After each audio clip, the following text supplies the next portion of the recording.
जी आप अपना नाम बताएंगे? हमारा नाम तारा है। आप कहाँ की रहने वाली हैं? माधवपुरवा का। आपकी क्या गवाही है? हमारा गवाही यह है कि हमारी बिटिया 12 साल से लहू के रोग से बहुत परेशान रही है जी। और ऊपर के शैतानों हावी हो जात रहन जी। जब हावी होत रहन तो अपन चेहरा शकल दई देत रहन है जी। बहुत परेशान हो गए ओझाई सफाई कराई के। तो हमरे एक जेठान गांव के रही हैं, कहीं दीदी तू चली चला ईसा मसीह में बोझी आ बिटिया एकदम ठीक हो जाए। तो हम वहाँ गए हैं, पूरी तरह से नहीं ठीक भय है, लेकिन जब से 3 महीना होएगा हमका। जब ये समस्या आपकी बेटी को थी तो आपकी बेटी को शैतान कैसा रूप देता था? एकदम जैसा शैतान होता है जी। वैसा रूप दे देता था हमारी बेटी को। जैसा कि आपने अपनी गवाही में लिखवाया है कि जब इस बच्चे के ऊपर शैतान हावी होता था तो बड़े बड़े दांतों को दिखता था। हाँ, पूरा एकदम बड़े बड़े दांत अपनी शकल को बदल देता था हमारी बेटी के ऊपर और पूरा शरीर भी पटक देता था। हाँ, बीमार रहती थी, बहुत रोती चिल्लाती थी जी। बहुत परेशान हो गए हम, कहीं से नहीं आराम मिला। फिर हम यहाँ आए, तब से हमारी बेटी एकदम चंगी है। और जैसा कि आपने अपनी गवाही में लिखा है कि आपने बहुत सारे तांत्रिकों के पास गई और फिर भी आपको कहीं से कोई राहत नहीं हुई। कोई राहत नहीं, बहुत ओझाई कराए हैं जी। नहीं मिला आराम। लेकिन और आपने अपनी गवाही में लिखा है कि आपके पूरे शरीर में कांटे जैसे निकलते थे। हमरे शरीर में पूरा जैसे कटहरे में कांटा रहा है जी। वही तरह हमारे पीठी में हाथे में कुल निकल आवत रहा जी। लेकिन जब से यहाँ हम आए प्रभु के आश्रम में, जब आपको ये सारी समस्याएं थी तो आपने इन समस्याओं के लिए क्या किया? बहुत दवाई, हमारे आदमी ने बहुत दवा कराया। जी। हाँ, हर जगह लालगंज में कोनो डॉक्टर नहीं बाकी रहा, इलाहाबाद ताई दिल्ली ताई चली गए हैं लेकिन नहीं निकाल है।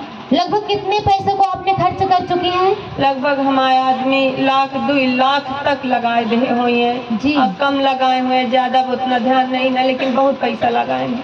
और आपने अपनी गवाही में लिखा है कि आपके बेटे नशा भी करते थे। हमारे बेटवा कई गवाही है कि हमारे बेटवा सूरज है जी। बहुत शराब पियत रहे ने, रात 12-12 बज जाए जी। तो हम बहुत परेशान रही, रोई। कहीं लागत है हमारे एक बेटवा है गार्जियन है, अब लागत है न शराब पी के हमारे हाथे से निकल जाई हैं। बहुत प्रभु के आगे रोई की प्रार्थना करते रहे, दुआ करते रहे। तो हमारा बेटवा एक एतवार का ही चर्च में आए है जी। ओकरे बाद वही दिन से हमार बेटवा दारू एकदम से छोड़ दी जी। और प्रभु का स्तुति और महिमा अकेले में करा थी।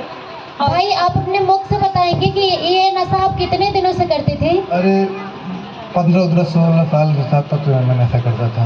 16 साल के थे तभी से नशा करते हाँ, थे? धीरे धीरे संगत के साथ पड़ गया तब से। लगभग कितने दिन हो गए आपको नशा करते हुए? अरे हो गया कम से कम 10 साल हो गया। जी। और आप बताएंगे कि इस नशे की शुरुआत आपने कैसे किया? संगत का असर हो गया, धीरे धीरे सबके साथ में धीरे धीरे जी। और धीरे धीरे जब ये नशा की लत हो गया तो आपने क्या इसको छोड़ना भी चाहा कभी? छोड़ना चाहा पर छोड़ नहीं पाया। नहीं छोड़ पाया? नहीं पाया। फिर एक संडे को अनकेश भाई ने बोला कि यहाँ पे चलो आपका मुक्त हो जाओगे। जी। एक संडे को आया, तब से मैं शराब अगर देखता हूँ तो मुझे पलटी आती है। जी। अब जो कि मैं रात को 11 बजे उठ के 12 बजे रात को चुप्पे से लेके सोता था तभी पी के, नहीं तो नींद नहीं आती थी रात भर पूरे। और जब ये समस्या आपके परिवार में थी तो आपने इसके लिए क्या करवाया? अपने परिवार के लिए आपने क्या क्या किया?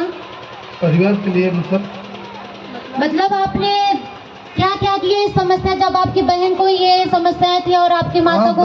दवा दुआ करा रहे थे, बहुत वजाई वगैरह करा रहे थे, जहाँ जहाँ बताते थे लोग वहाँ जाते थे। जी। लेकिन आराम नहीं हुआ, जब से यहाँ आने लगे एकदम ठीक हो गए। जी। हालेलुया। देखिए ये माता जी बता रहे कि ये इनका परिवार है, ये बता रहे कि इनके परिवार में लगभग 14